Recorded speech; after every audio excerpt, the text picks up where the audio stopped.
All right, good morning, everyone. This special meeting of the Osseo School Board is being conducted in person.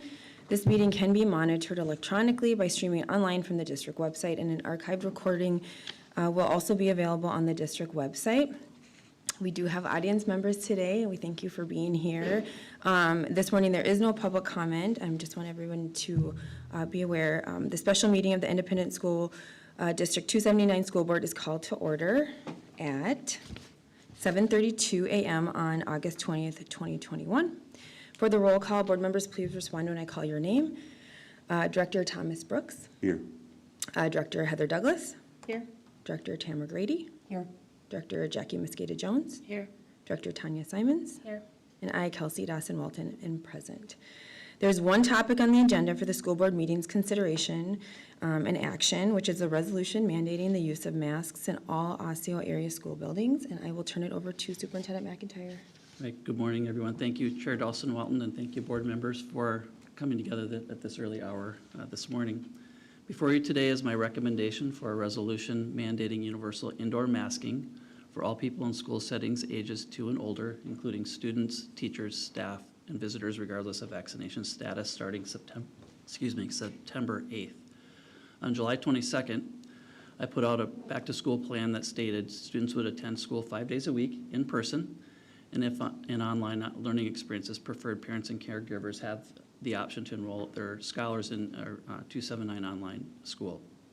We were one of the first districts in the metro to put out a plan for the fall, and that plan also included information and continues to include information on additional mitigation strategies around vaccination, confirmed cases, face coverings and masks, personal health hygiene, social distancing, meals, disinfecting and cleaning, and ventilation.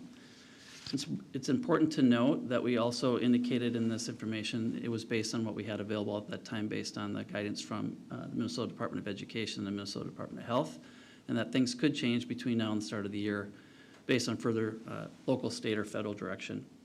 And since then, unfortunately, the situation has changed. The infection rate due to the Delta variant has risen rapidly in the past few weeks in our country and in our state, in our communities, in our school district, and now we are in the high transmission and high percentage of positive testing categories. My decision to bring to the board this recommendation wasn't made lightly or quickly. Over the past few weeks, with the help of my leadership team and the COVID response team, I've monitored and evaluated a large amount of information and evidence.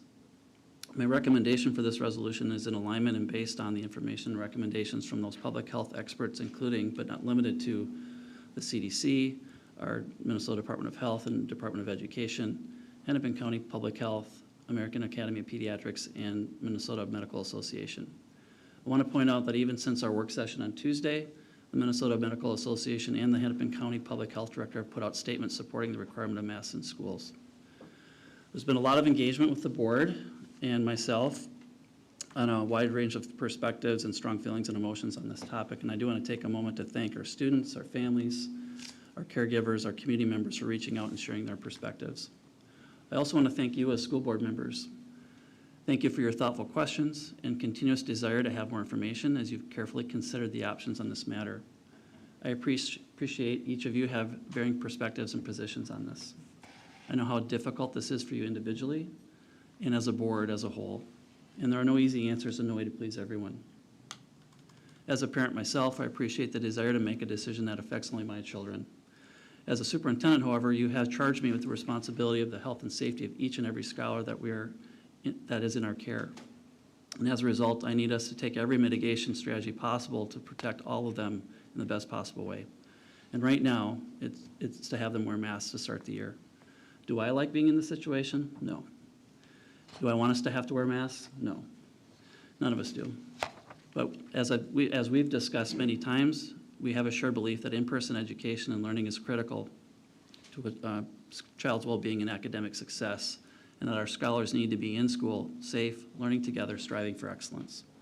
This resolution on mandating masks, along with other important mitigation strategies I mentioned earlier, are necessary to give us the best possible chance to be in and stay in person and reduce the chances of illness and our scholars not being able to learn in person. I also want to assure everyone that we will make sure there is ample supply of masks in our sites. We're also working hard with our community and county partners on how we can provide vaccine opportunities and we are in the process of developing a COVID-19 testing program at our schools based on the newly received information from MDE and MDH. Ultimately, we want our learning model to be in person, and we do not want our scholars missing school due to illness and disrupt their learning. I cannot in good conscience take the risk of being in a place 3 months from now, experiencing high case rates in our district, wishing we would have put a mask requirement in, knowing that we could have done something to help mitigate that situation. I believe that implementing this mask requirement provides us the best chance to continue and stay consistent with in-person learning and minimize the number of students who might miss school due to illness. So with that, Chair Dawson-Walton, I will turn it back to you. Thank you. Thank you. Do we have a motion to adopt the resolution mandating the use of masks in all Osseo area school buildings? So moved. Do we have a second? Second. Okay, motion by Director Grady, second by Director Brooks. So for discussion, what we'll do is, obviously, we're going to open up to each board member for really one round of questioning, and if there's follow-ups as well. And we just had this discussion on Tuesday night, and so when I open it up, it's kind of whoever wants to go first, and then we'll just make sure we get everyone, so. Can I just ask that we have the resolution read aloud to our audience and our community before we begin discussion? Sure. Superintendent McIntyre, would you like to read it? Sure. Okay, thank you. All right, resolution mandating the use of masks in all Osseo area schools buildings. Whereas the COVID-19 infection rate has risen during the summer of 2021 on a national, statewide, and local basis. And whereas, according to the Minnesota Department of Health, because children under 12 years of age are not yet eligible to be vaccinated, and because children aged 12 to 15 are only recently eligible, there's an increased risk of COVID-19 transmission in school settings. And whereas all individuals currently required to wear masks while in public transportation hubs, in all public transportation, including airplanes, public buses, etc., including school buses, both public and private. And whereas although a substantial number of students and employees of Osseo area schools have received COVID-19 vaccinations that substantially mitigate against symptomatic reaction to variant strains of COVID-19. Recent studies released by the U.S. Centers of Disease Control and Prevention, the CDC, indicate that vaccine persons are carrying and spreading the Delta variant. Whereas the Minnesota Department of Health, following guidance from the CDC, recommends universal indoor masking for all people in school settings or setting ages 2 and older, including teachers, staff, students, and visitors to schools regardless of vaccine status.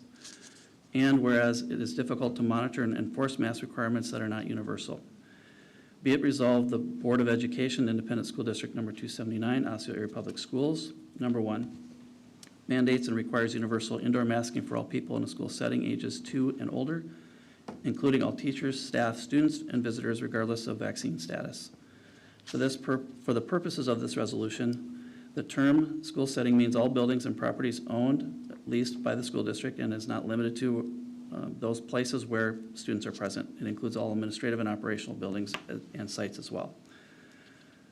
Letter B, masks are manufactured or homemade cloth face coverings that, when worn properly, fit snugly and fully cover an individual's nose and mouth, and include any face coverings consistent with the CDC's MDH guidance and standards.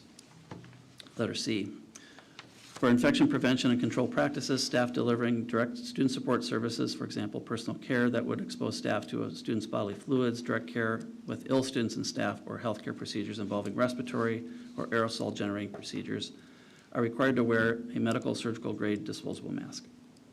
Number 2, consistent with CDC and MDH guidance, this mandate does not apply to individuals who cannot wear a mask or cannot safely wear a mask because of a disability as defined by the Americans with Disabilities Act. But individuals for whom wearing a mask would create a risk to workplace health, safety, or job duty as determined by the relevant workplace safety guidelines or federal regulations. Letter C, individuals who have trouble breathing, are unconscious, or are unable to remove a mask without help. Letter D, individuals in certain situations, for example, swimming or other activities that will soak or submerge a face covering in water where masks are unsafe. Letter E, verification of a need of an exemption under items A to D above may be required. Number 3, consistent with prior directives from the state of Minnesota, Staff may remove masks when working alone, including when alone in an office, classroom, vehicle, cubicle with walls at least face level when social distancing is maintained, or other enclosed work area. Letter B, staff, students, and other persons present indoors in a school setting may temporarily remove masks in the following situations. When actively engaged in an athletic game, scrimmage, or competition subject to any rules, regulations, requirements, or guidance issued by the Minnesota State High School League, for activities under its administration. Number 2, when eating or drinking. Number 3, during performances involving singing, acting, public speaking, or playing musical instruments that make wearing a mask difficult or impracticable. Number 4, in response to requests to verify and identity for lawful purposes. Number 5, when communicating with an individual who is deaf or hard of hearing, or has a disability, medical condition, or mental health condition that makes communication with that individual while wearing a face covering difficult. Number 6, while receiving a service, including nursing, medical, personal care services that cannot be performed or would be difficult to perform when the individual receiving the service is wearing a mask. Item number 4, the district will take corrective action for any violation of the resolution. Such corrective action will be consistent with law and regulations, district policies and handbooks, and any relevant collective bargaining agreements. Number 5, the Board of Education will review this resolution as necessary in light of changes to case rates, guidance from CDC, guidance from MDH or MDE, and other applicable authorities. And lastly, number 6, the resolution becomes effective as of September 8th, 2021, or the first day of school, and will terminate on December 6, 2021, end of trimester 1, unless the Board of Education acts to modify, rescind, or extend the requirements set forth herein. Thank you, Superintendent McIntyre. So now I will open up for comments or clarifications, questions, and who would like to go first?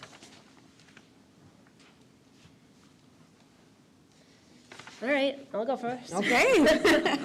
Okay, so I did request some changes to this that were not included, so I just would like to seek some public clarification. So Superintendent McIntyre, as you noted, we've had a significant set of emails and input from families, especially once they became aware of this change, because it really was a very small timeline between the point in time where we began to talk about having this at the work session and then having a resolution. So there's still a lot of families who have communicated that they don't feel that they had input, that this was maybe not done with the type of community input or duration that would be expected for such a significant change. So that was a little bit concerning, but in that, with some of the feedback, the vast majority of families expressing feedback are sharing their stories that are very unique and personal to their children.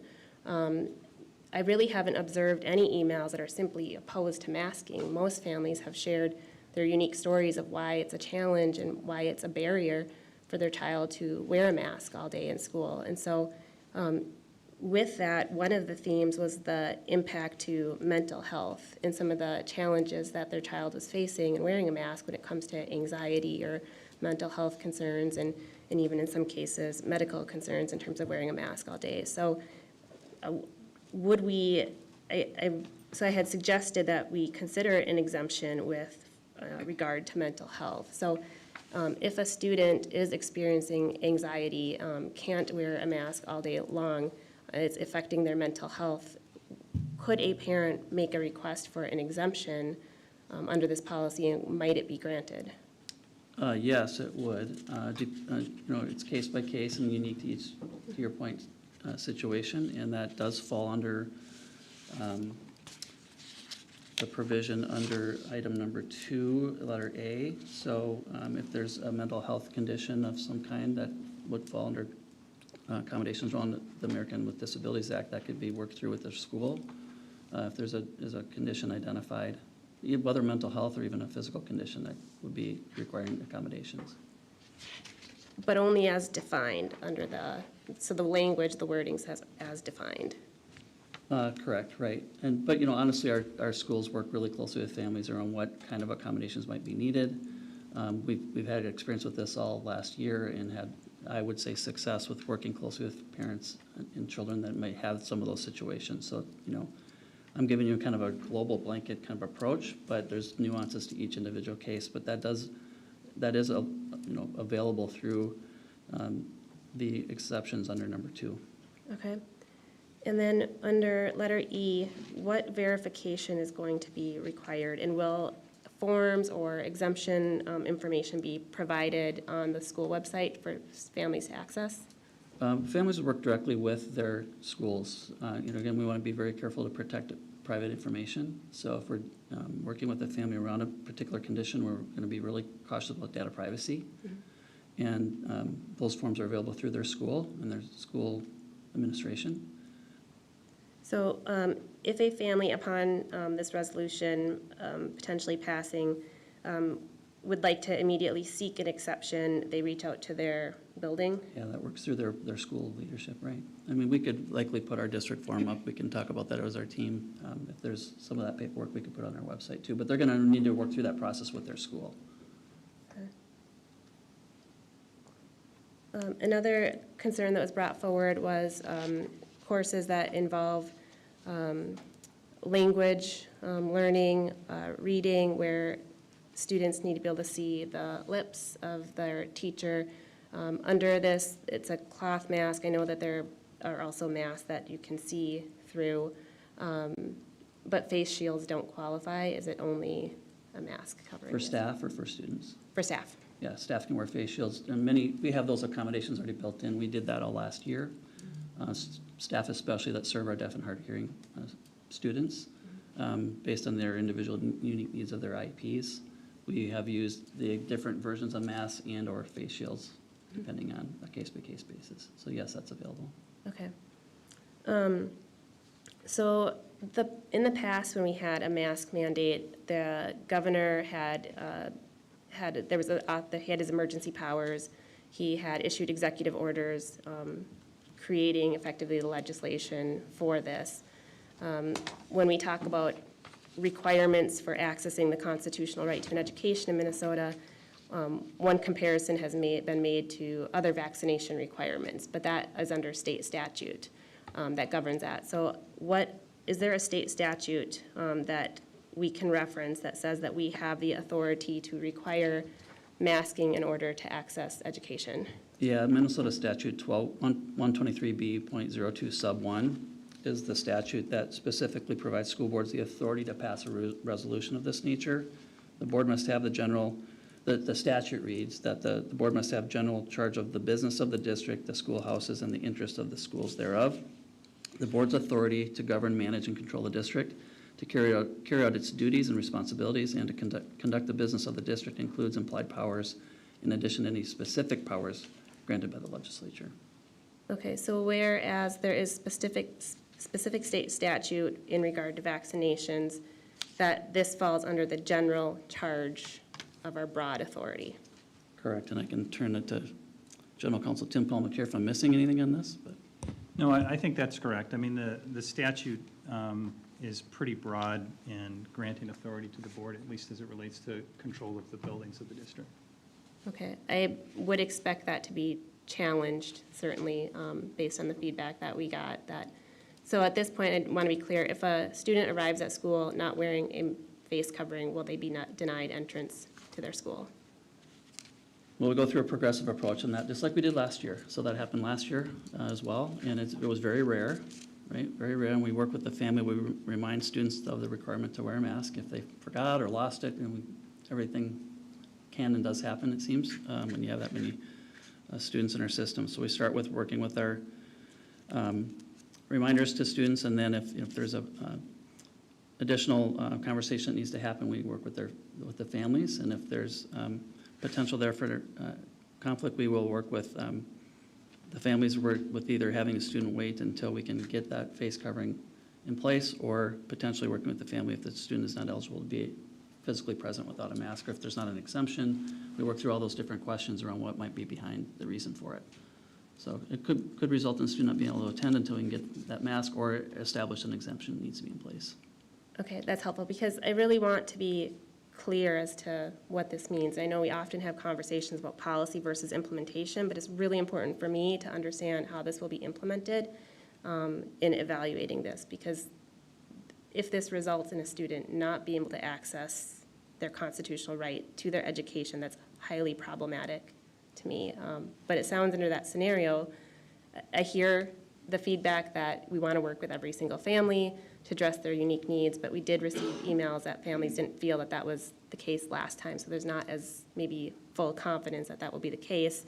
And it sounds like a student would, upon arriving to school without a mask, or be diverted for this assessment and engagement and so forth. So it effectively sounds like, yes, they'll be denied entry. Well, we're and there going to will have be a requirement for masks unless there's an exemption, but we'll work through why they may not have a mask. There's lots of different possibilities for that scenario on a case-by-case basis, but, that includes, first of all, just again, reminding students to have it on. And if they don't have it, then we call home and we work with the family about what might be the specific circumstances around that particular case. We have experience with that all last year. If I might, Please.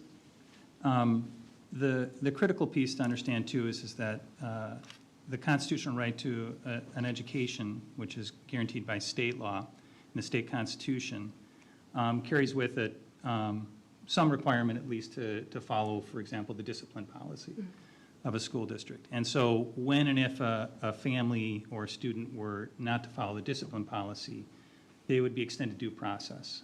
In the event that a determination is made, for example, for a student who's not following the discipline policy, it's very clear that the school district, through the authority granted by the school board, can take certain action. I think it's safe to say that this resolution is not taking a punitive approach. The notion that formal discipline necessarily is the solution. Obviously, the need for having some robust appreciation that this is in fact the policy of the school board and an expectation that students would follow that policy is in keeping with any constitutional rights that might be at play. Thank you. Another part of the feedback that we did receive from families were individuals who worked in the medical profession themselves, and so I do want to reflect back that there were many different people who shared different input and different perspectives. So there is definitely still not full consensus, at least in our feedback that we received from families working in the medical field too. So I would be remiss not to express that there's a lot of different points of view that still persist out there. And while the public health perspective was very focused on reducing cases, there's still a lot of input in terms of viewing the holistic impact to children in masking situations and in mitigations to reduce transmission and to fully understand the actual mortality rates that might be associated with that, different weights in terms of risk factors for different individuals. So there has been a lot of feedback on that as well. So I just wanted to share that.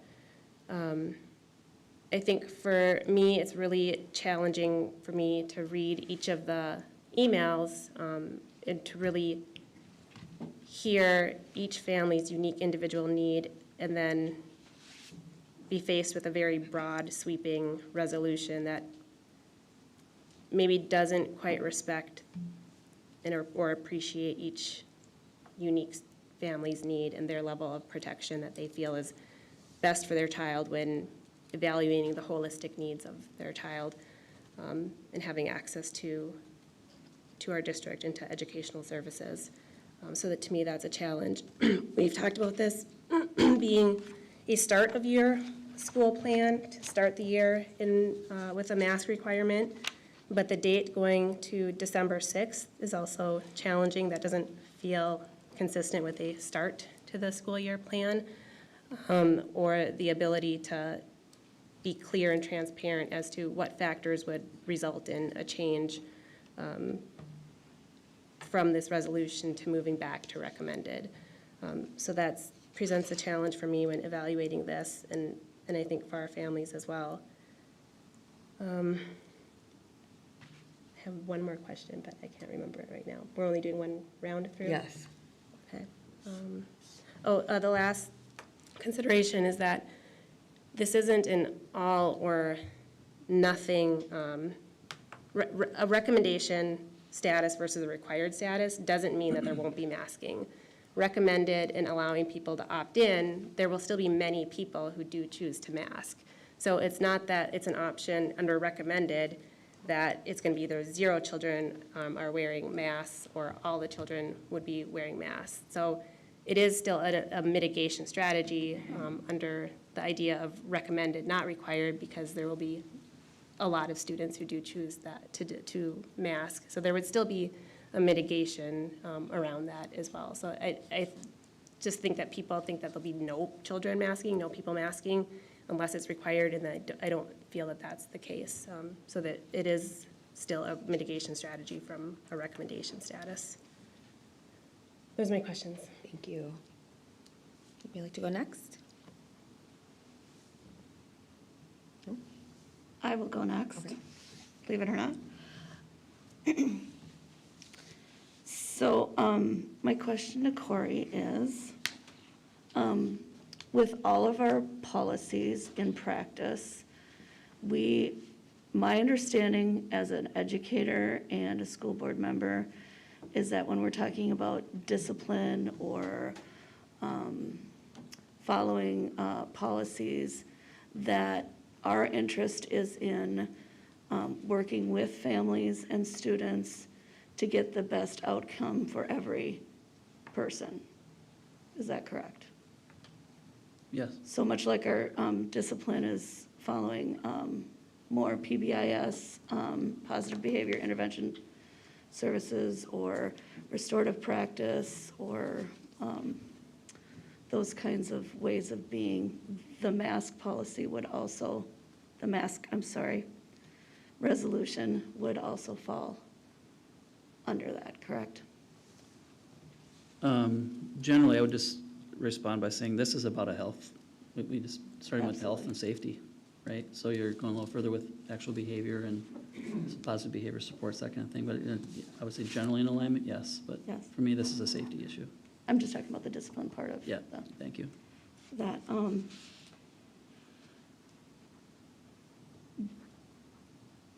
Do you know of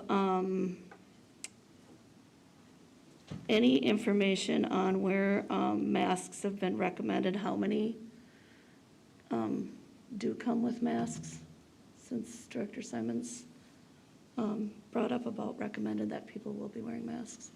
I just want to know if you've heard of any kind of, like, how many, I know anecdotally where I've been when it was recommended that maybe half of the children did, but I know that we need 80% at least in order to. I really would be, I don't You just think don't it's have fair to it. We don't have guess. I any don't want to guess information at on that, no. This is so new, we just don't have a lot of information on that, okay.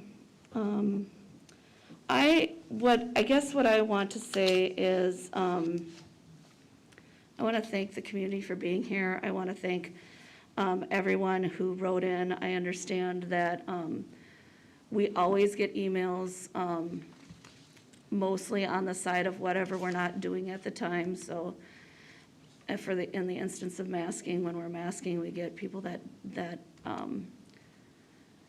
have legitimate and understandable concerns with masking. And when we're not masking, we have people who have very understandable and legitimate concerns about the health of their immunocompromised children. So we know that regardless of what the decision is, people will be unhappy. And I want to say that I know, I've had the pleasure of getting to know the administration of this district, many of the principals and many of the teachers. And their hearts are with the students and trying to do what's best for students. I am almost a PhD. I've taught college, and when I look at research, I look for reliability, validity of the research. I look for replication of the research. This Delta variant is new. There isn't a lot we know about it, Every medical association that I've looked at, including the Microbiology Association in the nation, recommends universal masking. I hate wearing a mask. I have anxiety and asthma. I have had panic attacks wearing a mask. I wear a mask because the health experts, the epidemiologists, the American Academy of Pediatricians also recommends masking. I don't like it either.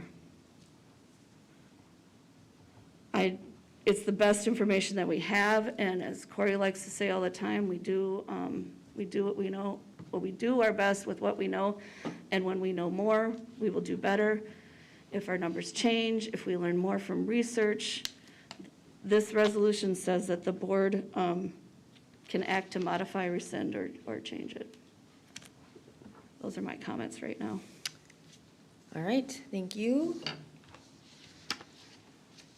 Let's see, Director Brooks, Douglas, and Grady. Does anybody want to make any comments? I'll allow my colleagues to go first. Okay. I will be brief. Superintendent, thank you for answering all of my questions over the last few days in a relatively quick fashion. I appreciate it because I know it was coming from all directions. Really, the only question that I have at the moment is just reflecting on the future and what's to come. So I wanted to know if you put any thought into when we'd receive the next sort of thorough update, the next opportunity to have kind of a discussion as a board, what that frequency will look like in terms of reevaluating this mask resolution. We're in the middle of, as I shared with the board, continuing to update and revise our decision-making framework, our matrix, once we have more information coming. So our next opportunity will be at our next board meeting on the 31st. And so between now and then, I'll be assessing whether I have enough to bring something forward, because I need to talk with the other agencies that we consult with around that kind of approach. So I'm working on that currently and as quickly as I can. There could be some brief updates to the board maybe in between there, but I would say the next opportunity to have a conversation about that would be at the August 31st board meeting. And you may have just answered it. Your intention is to have some sort of decision-making model or process by the next discussion? Hopefully, that's my goal, right? I can't promise anything, but we're at the mercy of what we have so far. So I'm working on drafting some options with that, and need a little more time to flesh out, making sure it's solid. So that's my goal, is to get. I know the board was really clear on their expectation of that on Tuesday. So I'm trying to do that as quickly as I can, with it being a really solid way of looking at how do we approach this. So within the next week and a half, shy of 2 weeks, I guess it is, potentially coming back with an updated revision to how we can approach some decision-making matrix. So that is really, I think, the biggest question I had today that hasn't been answered. I know that you are working on that common Q&A document that should be uploaded at some point.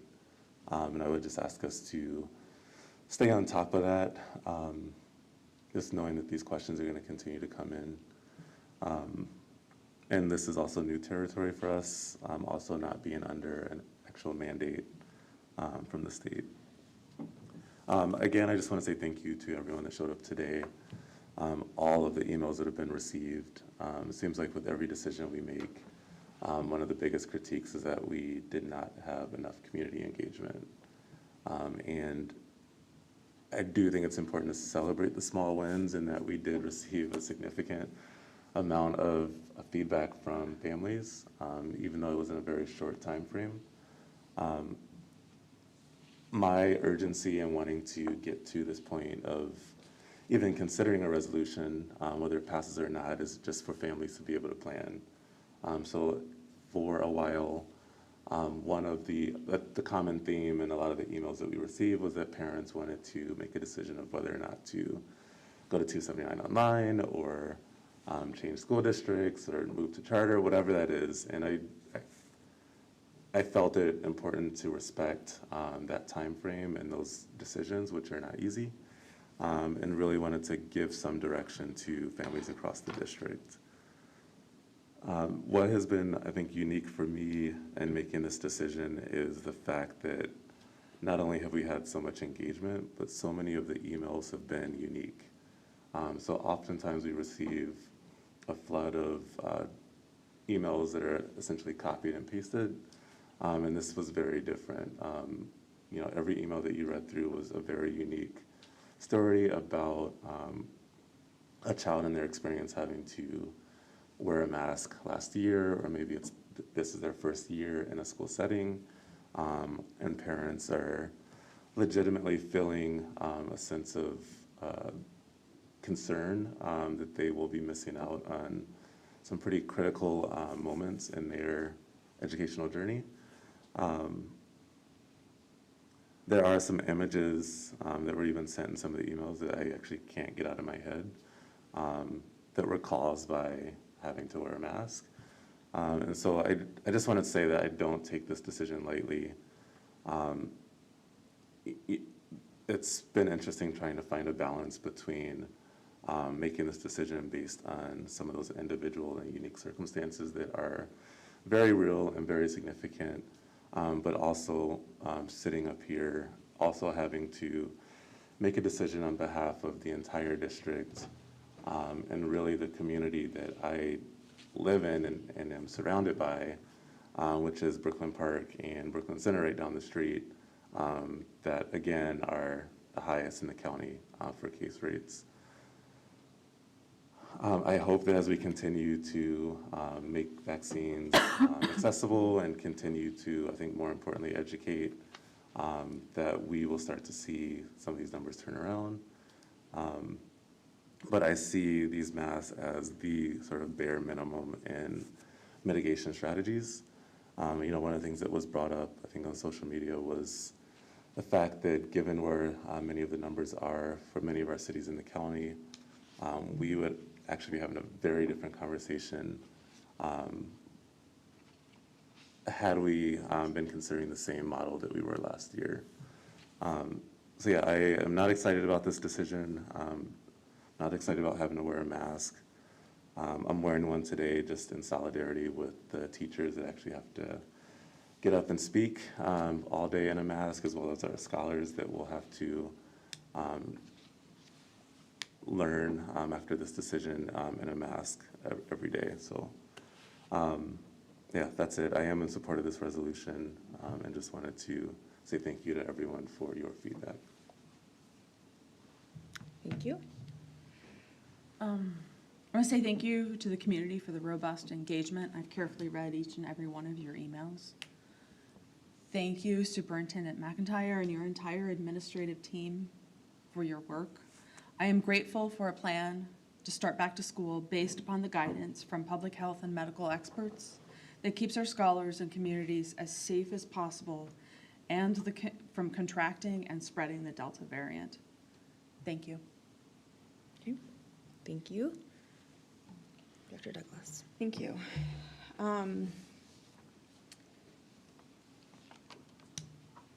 First, I want to say that I wholeheartedly agree with almost every word that Director Tanya Simons said. Additionally, I have a number of really significant concerns. This feels like a massive overreach by our school board. We should not be taking people's choices away, and this, despite the fact that language here today suggests that this is not taking away people's choices and it's not meant to be punitive. That is not the experience of our families. This is punitive to them, and it is taking away their freedom of choice, and it is removing their access to education. And there is really no question about that. That is what is happening. We have a significant population of students who are deaf or hard of hearing, have hearing impairments, who have speech impairments, who have dyslexia, who have ADHD, who have anxiety, PTSD, depression. We have students who have so many varied extenuating circumstances, and that's not including specifically medical reasons why students would not be capable of wearing a mask in the classroom. But when we're specifically talking about our kids who are dyslexic or hard of hearing or have a speech problem or have ADHD or sensory processing or difficulty understanding communication when somebody is wearing a mask, every single one of those kids is being cut off from their peers and from their educators. Even when educators who are providing specialized services remove their mask or have a barrier in place so that they can receive specialized services, that is a possibly 20 to 30 minutes out of their entire school week where they will be interacting with a person who does not have a face covering on. The entirety of the rest of their school experience will be inadequate and insufficient for them to learn properly and appropriately. I'm just really disgusted at this board and at this administration for even making this recommendation. This is a profound loss to our district. We are taking away people's choice in an unprecedented way. There is no state mandate. This, honestly, the major change that I have seen in the last 3 weeks is a big old pat on the back from the state for making the choice to make this a requirement instead of a recommendation where people have choice. That's what's happened here. That's been the only change, is that now we're getting praise for making this choice, and it's quite frankly disgusting. When we talk about the corrective action, could you please tell me which policy will be used in reference to students who are in violation of the resolution? I think Mr. Palmetier laid it out well. We would follow, in essence, our discipline policy or any other applicable policies based on a case-by-case basis. Is that fair enough to say? Yeah, that's correct. So this is not punitive, but it is punitive because we will follow a discipline policy if a student decides not to wear a mask. Unlike in situations where we have students who refuse to attend class and they're allowed to roam the halls or go to the resource room or basically do whatever they want because that's a cultural difference. And so now those students would be impeded in their cultural norms if we didn't hold them to an expectation. But now we're going to hold everyone to an expectation that doesn't meet their needs or their specific culture. That seems pretty punitive and unfair and quite frankly biased, very biased. I just can't express enough how disgusted I am with this process and what is happening to our students and families right now. This is not equitable in any sense of the fashion. The only way for this to be equitable is if we allow families choice. And we have seen in our summer programming that families who send their students to school with a mask wear the mask. They do that, and that is their right, and that is their choice, and they should be honored and respected when they do that. Equally, as our students who do not. We have a number of students who've written in specifically because they got the vaccine for one purpose, which was to attend school without a mask, to be able to be with their peers and feel comfortable and safe and respected, and that is not happening. Those are the foundational core principles of our district. We talk about it all the time. And that's not what we're doing. We're not creating a safe and welcoming environment when we don't allow people to show up as their authentic self. When it says here, whereas because children under 12 years old of age are not eligible to be vaccinated and because children age 12 to 15 are only recently eligible, there is an increased risk. I want to really highlight that word risk of COVID-19 transmission in school settings. We have no evidence that this has occurred. Last year, this did not occur. During our summer programming, this did not occur. We had 7 cases, positive cases in our summer programming, and each one was at a different site, according to the information that you presented at our last meeting. Hundreds of people are involved in those programs, and each case happened at a separate site. There is no evidence to support that this is transmitting in schools.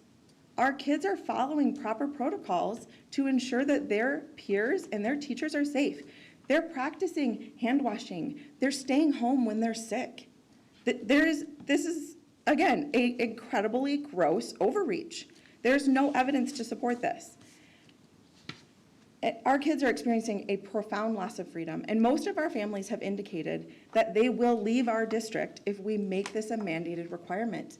Our school district has already lost a significant portion of students due to the COVID-19 pandemic and the choices that we've made as a board. We are doing a massive disservice to not only our students, our school community, but our broader community. When our schools do not have a healthy and robust program, our community suffers, our businesses suffers, our property taxes are impacted. Everything in our community is impacted when we don't have a robust and healthy school environment. And right now, we're significantly damaging that. People are leaving. Again, I've heard from so many people who've done all the proper steps, who've worn the masks, who've taken the vaccines, and they're saying, I can't stand for this anymore. I'm pulling my kids out because they deserve to be in school unmasked. Unmasked. And I've also heard from a significant number of our population who, when they saw our July recommendations, which were just recommendations, they came out and they said, thank God.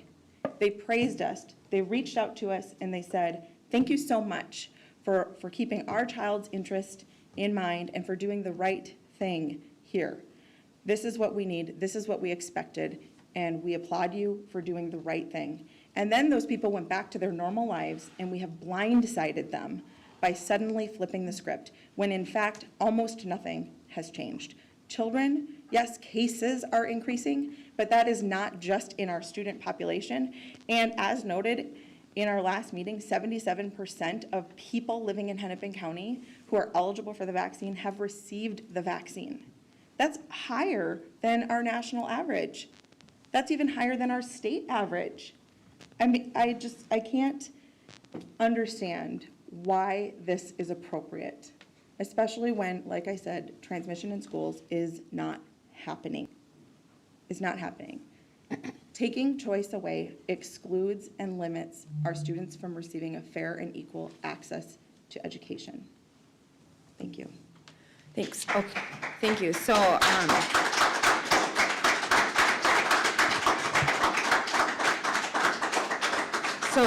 people, care, we know people care deeply about our education system, especially, of course, in our district, we do. We represent 8 cities, very diverse cities in our role as a board, and I think everybody who's listening and here can see that we fully represent our community here. And I just want to be really clear in it, we have received a lot of emails. That is one way for engagement, but we've also talked to other districts, other areas in the community. We've heard from our staff at all levels of the organization. And, our emails really go both ways. We've heard very, very compelling experiences that people have been faced with and that strongly want us to move forward with a mask requirement, and others who also emails from experiences where people, community members want to keep it optional.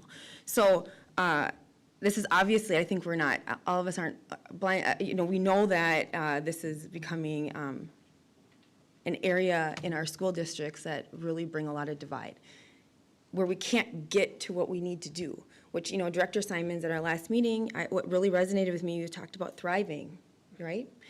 I have faith in our educators that is exactly what they will do. I saw it last year. They do everything that in their power to ensure that our students are not only learning in our building, that they're thriving in our building. And I just, the spirit of the spirit isn't supposed to be this negative, going down this road. It is supposed to be how are we going to be in school all the time, 5 days a week, knowing that there's so many different variables. And I'm coming, not only as a school board member, but as a parent of 4 in our district. I think part of it also is consistency, what to expect, where are we going with this? This changes all the time. Every district is faced with this.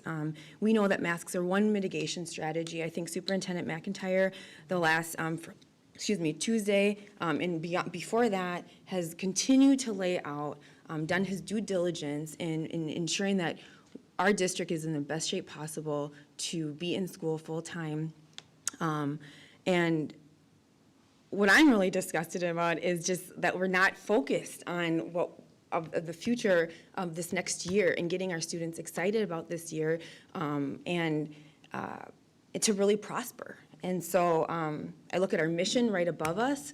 Our mission is to inspire and prepare all students with the confidence, courage, and competence to achieve their dreams, contribute to community, and engage in a lifetime of learning. We have a superintendent who has a well-thought-out, laid-out resolution with consideration of when it's effective and when we'll terminate and when we're going to receive board updates.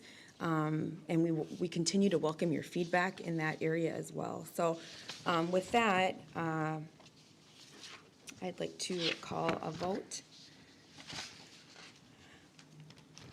So all in favor of the motion to, sorry, I have like 4 of my papers all. A motion to, all in favor to adopt the resolution mandating the use of masks in all Osseo area school buildings, say aye. Aye. Aye. All opposed, say nay. Nay. Okay, motion passes 4-2. Superintendent McIntyre, will you please share next steps regarding communication? So a back-to-school update will be shared with staff and families and community later today. It'll include an email directly to staff, an email directly to parents and caregivers, an article on our district and school websites, along with social media posts on district social media, including Facebook and Twitter. Answers, I think Director Brooks, you brought it up, answers to frequently asked questions will be posted on our COVID-19 hub, which is restart.district279.org. And questions and answers will be continued to be added in the weeks ahead as we get more information. So that'll be a very, we'll be updating that regularly with additional information. So that can all be expected later today and beyond. Okay. Thank you. Do we have a motion to adjourn at 8:24 a.m.? So moved. Do we have a second? Second. Okay, motion by Director Brooks, seconded by Director Mosqueda Jones. The motion passes. No, sorry, all in favor say aye. Aye. All right, opposed, nay. Okay, motion passes 6-0. The meeting is adjourned at 8:24 a.m. Thank you, everyone.